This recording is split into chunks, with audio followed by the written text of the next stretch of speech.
Retournement de situation rare dans le cinéma, que l'on doit en partie à la canicule, parce que comme vous le savez, les cinémas ont enregistré une hausse de 65% de leur fréquentation ces derniers jours grâce aux salles climatisées. Et dans le même temps, La Bataille de Gaulle, le film d'Antonin Baudry, a enregistré une fréquentation supplémentaire de 18% la semaine dernière, grâce aux bouche à oreille essentiellement. C'est pas faute de vous en avoir parlé ici. Et je voudrais remercier tous ceux qui m'écrivent depuis ce week-end pour me témoigner de leurs émotions, je parle bien au pluriel, de ce qu'ils ont vécu ce week-end, notamment en allant voir le second volet de ce diptyque consacré à la Libération.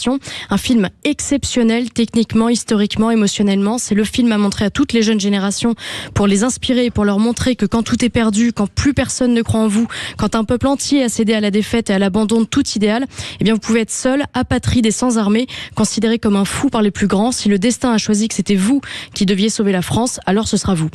Avec une mise en valeur sublime du général Leclerc dans ce second volet, des scènes de guerre comme on n'en voyait plus dans le cinéma français, vraiment. Alors il y a un gros budget, il faut dire. Et je vous lis simplement un message reçu hier sur Instagram qui m'a vraiment bouleversée et quelque part un peu rassurée. Il dit la chose suivante: je me suis dit encore du film sur la Seconde Guerre et sur De Gaulle, mais suis allé le voir par curiosité, je ne m'attendais à rien, j'étais déjà acquis. Grosse claque, presque incapable de mouvement dans les secondes qui ont suivi.